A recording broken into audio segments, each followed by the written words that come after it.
عليه ونعوذ بالله من شرور أنفسنا ومن سيئات أعمالنا ونعوذ بالله من شرور أنفسنا ومن سيئات أعمالنا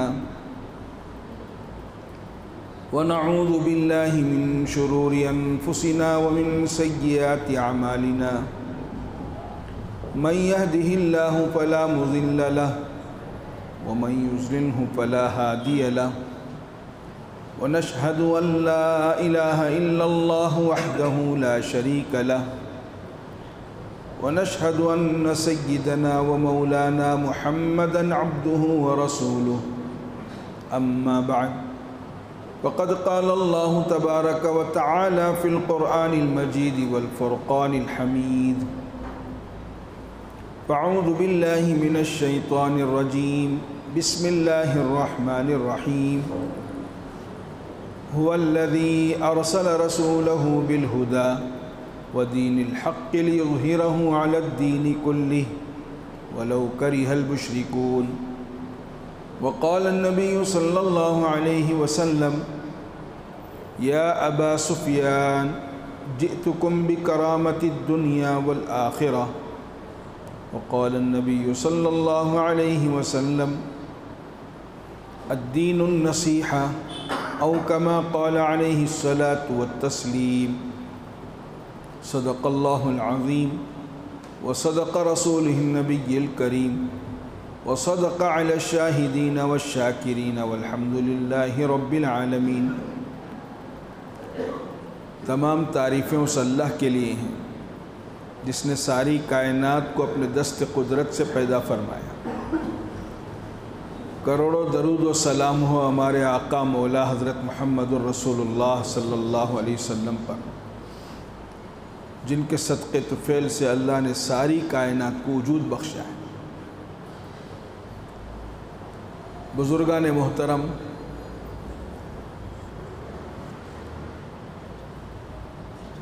گزشتہ کئی جمعہ سے نیت سے متعلق کچھ باتیں عرض کی گئی۔ نیت کا صحیح ہونا ہر عمل کے لیے ضروری ہے۔ نیت کے بغیر اس کا عمل مکمل نہیں ہے، معتبر نہیں ہے۔ اسی طرح ایک دوسری بات ہے عقیدہ، ایمان، یہ بھی بہت ضروری ہے۔ عقیدے کے بغیر اگر عقیدہ صحیح نہیں ہے، اس کا ایمان درست نہیں ہے، پھر اس کا دین بھی مکمل نہیں ہے، اس کا دین مکمل نہیں ہے، اس کا اسلام معتبر نہیں ہے۔ عقیدے کا درست ہونا، نیت کا تعلق بھی دل سے ہے، عقیدے کا تعلق بھی دل سے ہے۔ اگر عقیدہ درست نہیں ہے تو پھر اس کا اسلام معتبر نہیں ہے، اس کا ایمان معتبر نہیں ہے۔ قرآن مجید میں ایک گاؤں کے لوگ آئے اور کہنے لگے، اس کا تذکرہ اللہ نے قرآن میں بیان کیا ہے، قالت الاعراب آمنا قل لم تؤمنوا ولکن قولوا اسلمنا۔ کچھ لوگ آئے ہمارے نبی کی خدمت میں، کہنے لگے کہ ہم ایمان لائے، ہم ایمان لائے، ایمان والے ہیں۔ تو اللہ نے جواب دیا، ان سے کہیے کہ وہ ابھی ایمان نہیں لائے، ولیکن قولوا اسلمنا، ابھی ہم مسلمان ہوئے ہیں۔ ایمان کے بارے میں آگے کی جملے میں اللہ تعالیٰ فرماتے ہیں، وَلَمَّا يَدْخُلِ الْإِيمَانُ فِي قُلُوبِكُمْ، ایمان تمہارے دلوں کے اندر ہوتا ہے، جس کو بھروسہ کہتے ہیں، عقیدہ کہتے ہیں، اس کا نام ایمان ہے۔ تو جیسا نیت درست کرنا ضروری ہے، ہر عمل میں نیت شرط ہے، نیت ضروری ہے، ایسے پورے اسلام پر چلنے کے لیے، پورے دین کو اور اسلام کو مکمل کرنے کے لیے عقیدہ رکھنا، عقیدہ درست کرنا ضروری ہے۔ اگر عقیدہ صحیح نہیں ہے اللہ سے متعلق اس کا عقیدہ اچھا نہیں ہے، نبی سے متعلق عقیدہ اچھا نہیں ہے، تو پھر اس کا ایمان معتبر نہیں ہے۔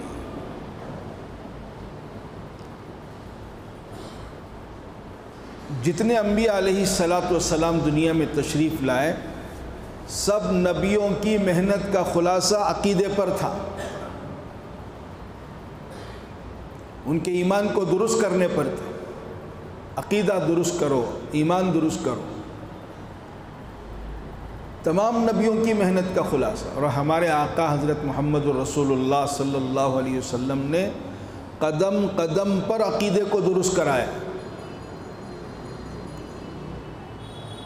ہر وقت ایک صحابی آئے، کہنے لگے یا رسول اللہ فلاں جنگ میں، غزوے میں مسلمانوں کو فتح ہو گئی تھی، اس میں مال غنیمت بہت سارا لوگوں کو ملا، مجھے بھی مال غنیمت ملا، میں اس مال غنیمت کو لیا، بیچا، پھر ان پیسوں سے پھر مال کو خریدا، پھر بیچا، میں مال خریدتا رہا، بیچتا رہا، اتنا نفع ہوا 200 اقیہ چاندی کے مجھے ملے۔ یہ دنیا کا نفع بتا رہے ہیں وہ حضور کے پاس، خوشی خوشی سے 200 اقیہ چاندی مجھے نفع میں آئے۔ تو اللہ کے نبی نے فرمایا میں اس سے زیادہ نفع کی چیز بتاؤں آپ کو، اس سے بڑھ کر نفع والی چیز بتاؤں؟ اب وہ بہت زیادہ شوق سے سننے لگے، اتنا نفع مجھے ملا، اس سے بھی زیادہ نفع کی بات بتا رہے حضور صلی اللہ علیہ وسلم۔ وہ کون سا بزنس ہوگا، وہ کون سا بیپار ہوگا، وہ کون سا کام ہوگا جو اس سے بھی زیادہ نفع مجھے ملے گا؟ تو بڑے شوق سے، بڑے ذوق سے متوجہ ہو کر کہنے لگے یا رسول اللہ ضرور بتائیے۔ تو ہمارے آقا نے ان آنے والے صحابی کا جو دنیا کا نفع بتایا تھا، دنیا کا ذہن لے کر آئے تھے، دنیا کے نفع کو سامنے رکھا تھا، تو ہمارے نبی نے ان کے رخ کو موڑتے ہوئے کہا اس سے زیادہ نفع کی چیز تمہارے لیے یہ ہے کہ ہر فرض نماز کے بعد 2 رکعت نفل پڑھو، یہ تمہارے 200 اقیہ چاندی سے بھی زیادہ نفع کی بات ہے۔ رخ کو موڑا آخرت کی طرف، ان کی نظر کو موڑا آخرت کی طرف۔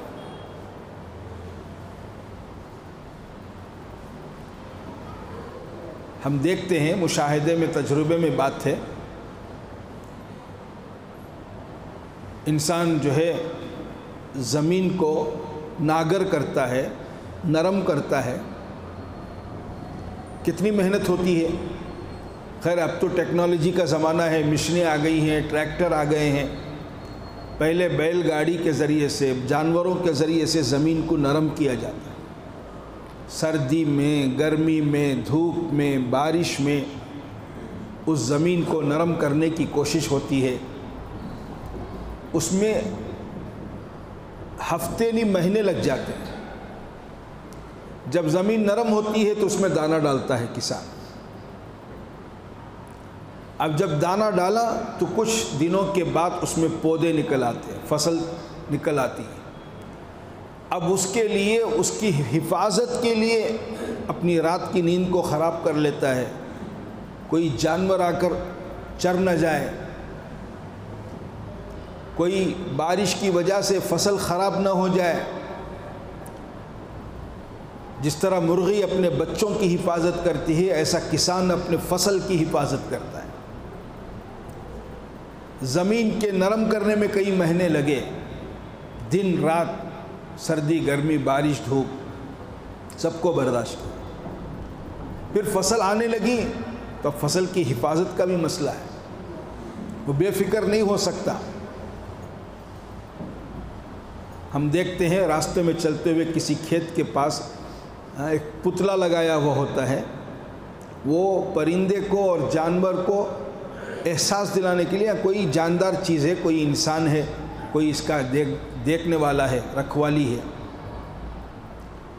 چونکہ پرندے بھی فصل خراب کر لیتے ہیں، جانور بھی چر جاتا ہے، وہ نہ ہو آسمانی کوئی آفت آ گئی، بارش زیادہ ہو گئی تو کسان دن اور رات ایک کر کے اس میں کچھ مہینے لگتے ہیں. اب فصل کاٹنے کا وقت ہوتا ہے تو ایک لمبی چوڑی محنت فصل کاٹنے میں لگتی ہے. اس کے لیے مزدور ہوتے ہیں، اکیلا نہیں کاٹ سکتا وہ. گھر کے گھر والے پورے کے پورے آ جاتے ہیں فصل کی کٹائی کے وقت. پھر فصل کو کاٹ کر پھر بازار میں لے جاتے ہیں اور بازار میں لے جا کر اسے فروخت کرتے ہیں.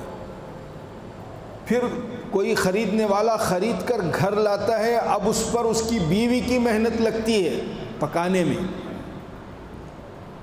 اب وہ کھانا تیار ہو کر دسترخوان پر آیا ہے. آپ سوچئے مہینے لگ گئے، سال لگ گئے زمین کو نرم کر کے اس میں دانہ ڈال کر اس میں پودے نکلے، فصل تیار ہوئی، اس کی حفاظت کیا، پھر فصل کو کاٹا، پھر بازار میں بیچا، پھر لوگوں نے خریدا اور پھر لا کر اپنے گھر کی عورتیں اس پر محنت کرنے لگی. اب یہ دسترخوان پر کھانا آیا ہے. اب یہ جب تو کھانا کھا رہا ہے تو ہمارے آقا فرماتے ہیں بسم اللہ بول کر کھا، اللہ کا نام لے کر کھا. یہاں تک لانے میں دکھ رہا ہے کہ انسانوں کی کوشش ہے، انسانوں نے محنت کی ہے. زمین کو نرم کرنے میں انسان نے محنت کی، دانہ ڈالنے میں انسانوں کی محنت تھی، دانے کے اگنے کے بعد فصل کی حفاظت میں انسانوں کی محنت تھی، فصل کو کاٹنے میں انسانوں کی محنت تھی، اور یہ بازار کے لانے میں انسانوں کی محنت تھی، پھر بازار سے گھر کو لانے میں انسانوں کی محنت، اور اس کو پکا کر کھانا تیار کرنے میں انسانوں کی محنت. لیکن اس سب کے باوجود تیرے دل میں یہ خیال نہیں پیدا ہونا کہ میری محنت سے یہ کھانا آیا ہے، میری کوشش سے یہ کھانا آیا ہے. یہاں تک لانے میں اللہ کا فضل ہے، اللہ کی مدد ہے، اسی لیے اللہ کا نام لے کر کھا. اور جب کھانا کھا لیا تو ہمارے نبی فرماتے یہ دعا پڑھ، الحمدللہ الذی اطعمنا وسقانا وجعلنا من المسلمین.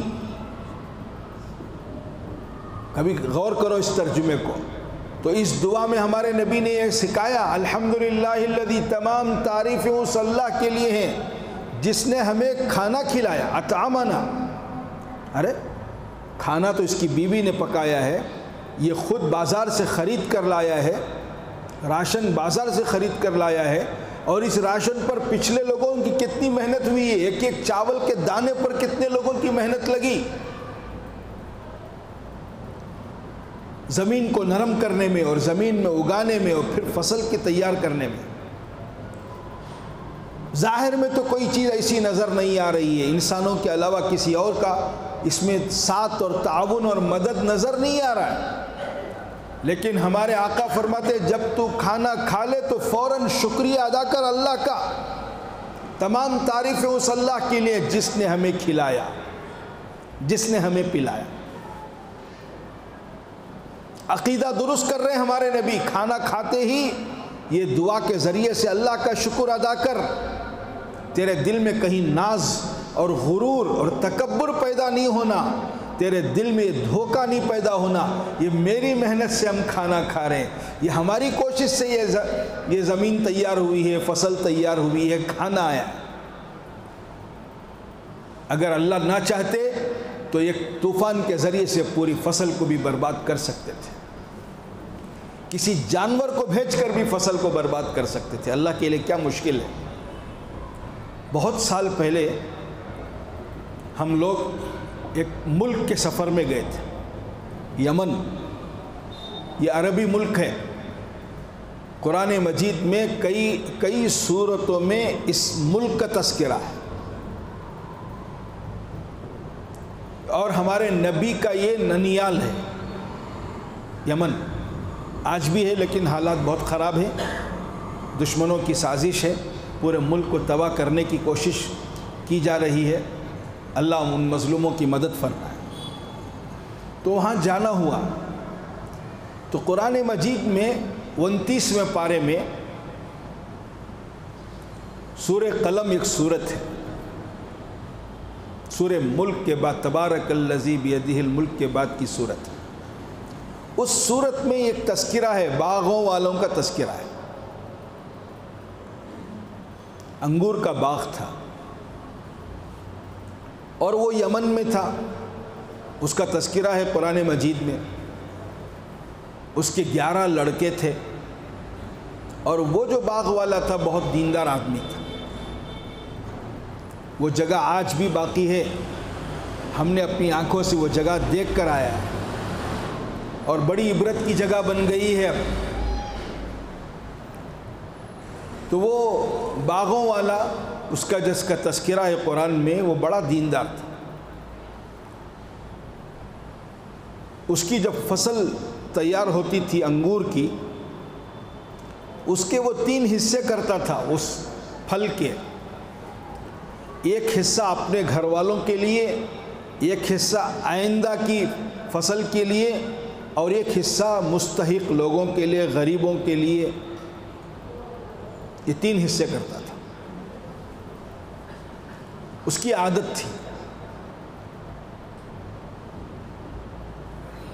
اور چونکہ لوگ دور دور تھے، جیسے اب آبادی لگی ہے، قریب قریب گھر ہے، ایسا نہیں تھا، الگ الگ گھر ہوتے تھے، پہاڑوں میں گھر ہوتے تھے۔ تو وہ سخی آدمی جب غریبوں کا، دوسروں کا حق نکالتا تھا، تو سامنے ایک پہاڑ ہے، آج بھی وہ پہاڑ ہے، اس پہاڑ پر آگ جلا دیتا۔ وہ آگ جلتی رہتی کئی دنوں تک۔ وہ نشانی ہوتی تھی کہ لوگوں کو وہ بلا رہا ہے۔ اس آگ کو دیکھ کر دیہات والے، گاؤں والے، دور دور سے لوگ پیدل چل کر اس کے پاس آتے تھے اور ان کو وہ تیسرا حصہ فصل کا نکال کر تقسیم کرتا تھا۔ یہ اس کی عادت تھی۔ اس کی سخاوت کی وجہ سے اللہ نے دوسرے باغ والوں کے مقابلے میں اس کے باغ میں سال میں 2 مرتبہ فصل دیتے تھے۔ اتنی برکت تھی۔ سب کو سال میں 1 مرتبہ فصل آتی ہے، جیسے بہت سارے آج کل پھل ہم دیکھتے ہیں وہ سال میں 1 مرتبہ آتا ہے۔ انگور بھی سال میں 1 مرتبہ آتا ہے، اس کا بھی وقت ہے۔ آم کا بھی پھل سال میں 1 مرتبہ، لیکن اس کے باغ میں سال میں 2 مرتبہ فصل نکلتی تھی۔ اس کی اچھی نیت کی برکت سے، اس کی سچی نیت کی برکت سے، چونکہ وہ لوگوں کے لیے بھی حق نکالتا تھا، مستحقین کو بھی دیتا تھا، اس کی وجہ سے اللہ نے اتنی برکت دی، اس کے باغ میں سال میں 2 مرتبہ فصل نکلتی اور 2 مرتبہ لوگوں کو تقسیم کرتا تھا۔ اب اس کے بچے بڑے ہو گئے، لیکن جب تک وہ زندہ تھا یہی اس کا کام تھا، بچوں کو بھی یہی نصیحت کرتا تھا، نیت کو خراب نہیں کر لینا، یہ جو مل رہا ہے یہ اللہ کے راستے میں صدقہ کرنے کی برکت سے مل رہا ہے۔ باپ کا انتقال ہو گیا، تو انتقال کے بعد جب فصل تیار ہو رہی تھی، اس وقت یہ 11 بچوں نے آپس میں بیٹھ کر مشورہ کیا اب کیا کریں گے۔ اس میں سے ایک نے، جو بہت زیادہ اپنے آپ کو عقل مند سمجھتا ہے، آج بھی ایسا ہی ہے، افسوس کی بات ہے، آج کل کے نوجوانوں کا، آج کل کے بچوں کا بھی یہی حال ہے، جب تھوڑا سا کمانے لگتے ہیں، پیسے آنے لگتے ہیں، اپنے بوڑھے ماں باپ کو یہ جوان بچہ کہتا ہے بیٹھو ابا تم نہ عقل نہیں ہے گتا ہے، بیٹھو اماں تم نہ کیا بھی عقلش نہیں ہے گتا۔ اس کا بچپنا یاد کرو، اسے کتنی عقل تھی معلوم ہوتا ہے۔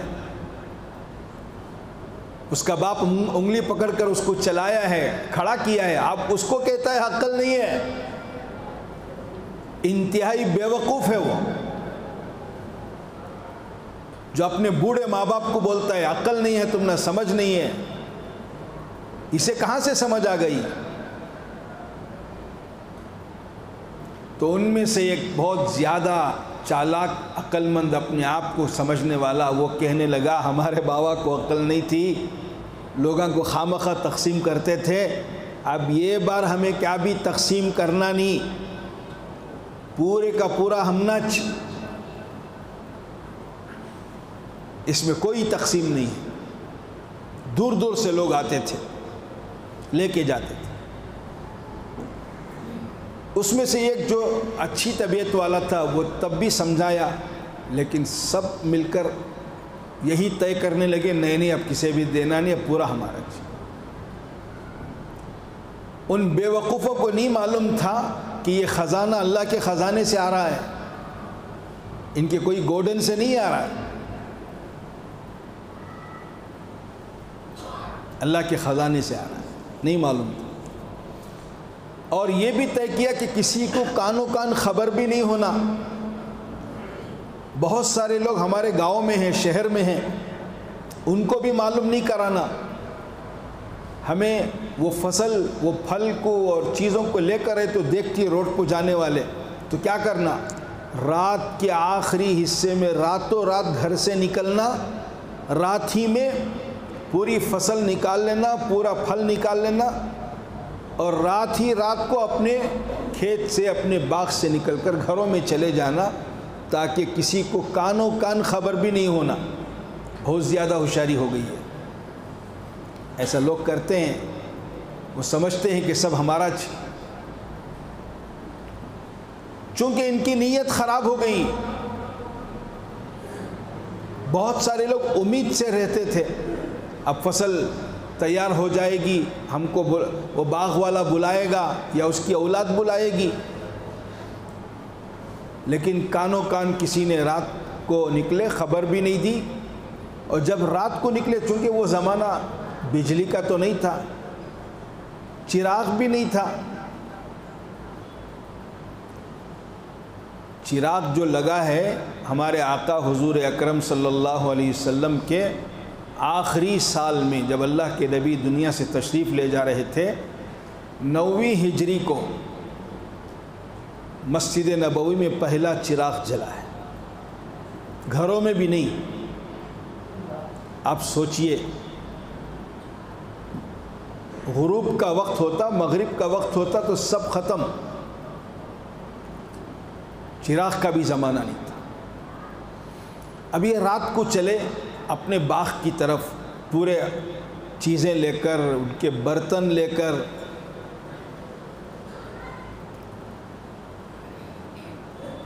اور تلاش کرتے کرتے ان کو باغ نہیں مل رہا تھا، رات میں دکھ رہا نہیں، دکھائی نہیں دے رہا تھا، چونکہ بہت سارے کھیت تھے وہاں، بہت سارے باغات تھے، تو تلاش کرتے کرتے دیر ہو گئی، یہاں تک دیر ہوئی کہ صبح کے قریب، صبح صادق شروع ہو گئی، تھوڑا سا اجالا آنا شروع ہوا، لیکن ان کو باغ نہیں ملا۔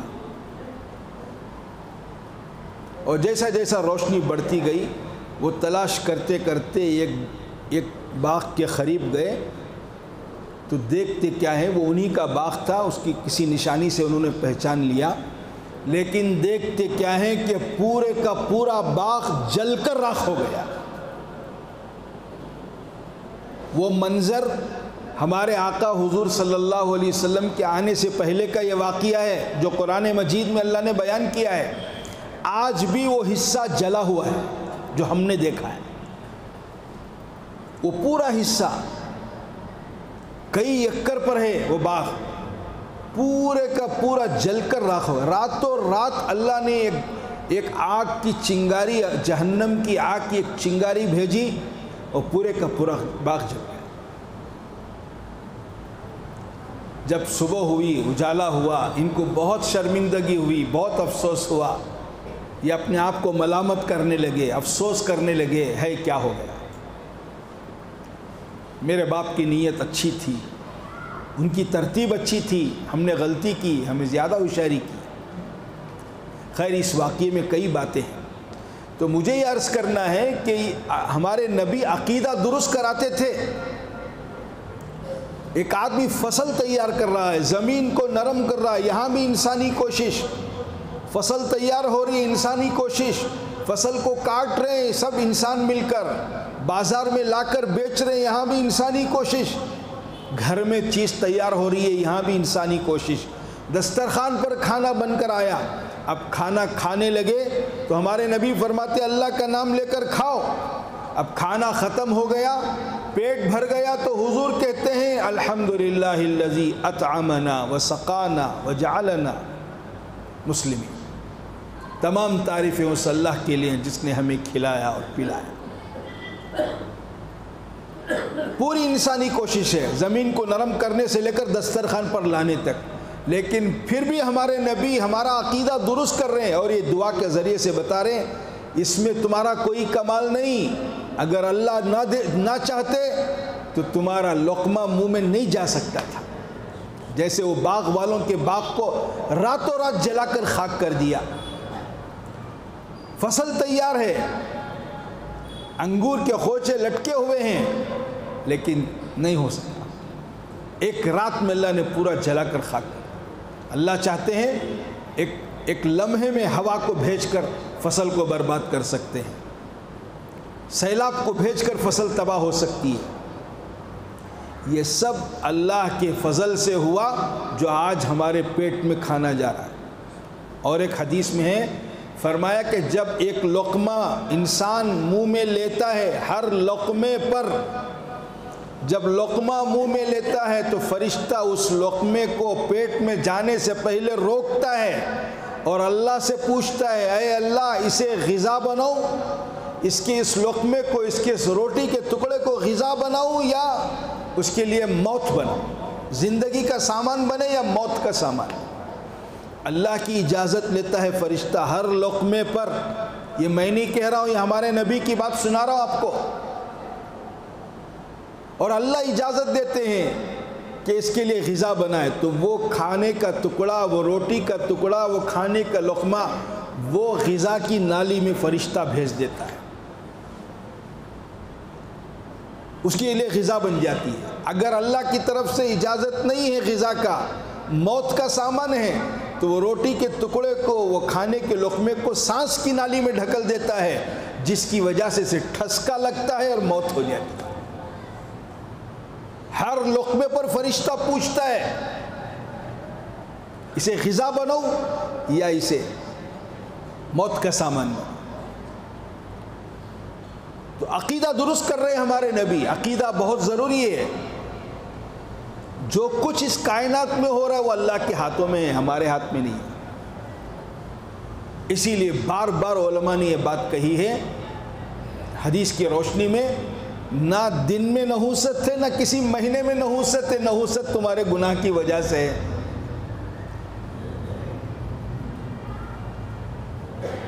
عقیدہ درست کرو، اچھا کام کریں گے تو برکت ہے، برکت ہمیشہ برکت والے اعمال سے آتی ہے، نحوست ہمیشہ گناہوں کی وجہ سے آتی ہے۔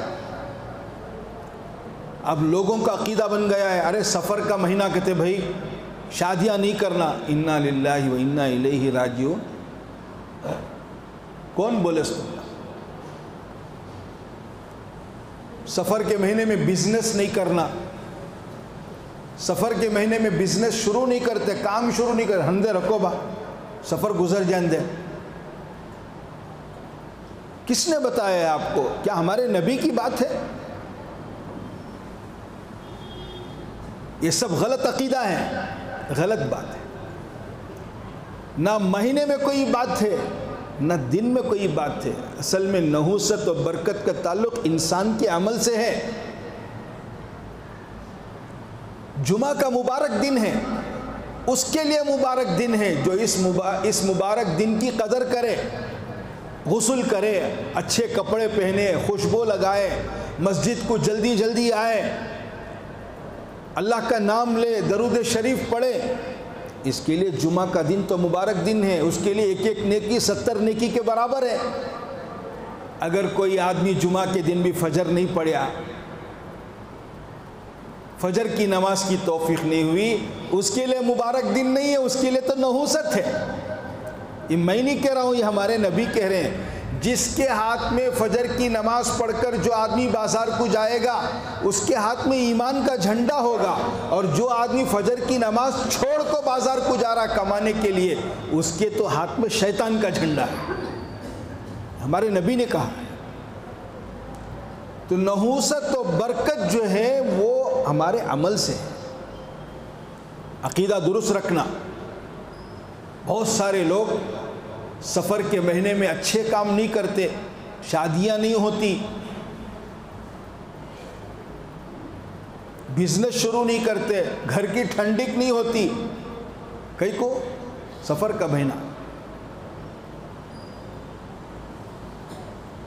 تو عقیدہ بہت ضروری، اسی لیے ہمارے نبی نے پوری 23 سال کی زندگی میں، سیرت میں ہمارے نبی نے ہر کام میں عقیدے کو درست کرایا۔ عقیدہ درست رکھو،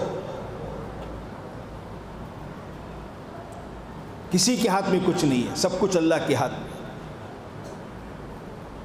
ایمان مفصل، والقدر خیرہ وشرہ من اللہ تعالی، ایمان کا حصہ ہے۔ اس میں اللہ کے نبی فرماتے ہیں جو کچھ ہماری مقدر میں اچھا یا برا، والقدر خیرہ وشرہ، جو کچھ بھی ہوتا ہے ہماری زندگی میں، ہماری لائف میں، ہماری مقدر میں، اچھا ہو یا برا ہو، سب اللہ کی طرف سے ہے، سب اللہ کے ہاتھ میں ہے۔ ہاں، عمل کی وجہ سے اللہ تعالیٰ معاملے کو پلٹا دیتے ہیں۔ اس کا عمل اچھا ہے تو اس کے لیے برکت ہے، اس کے لیے سکون ہے، اس کے لیے راحت ہے، اس کے لیے عزت ہے۔ جیسا ہمارے نبی نے فرمایا جو میری سنت کو اپنائے گا، میری سنت کو چلے گا، اسے 4 انعام ملیں گے۔ اس میں ایک انعام اللہ کے نبی فرماتے ہیں اس کی روزی میں برکت بھی ہوگی، میری سنت پر چلنے والے کے لیے۔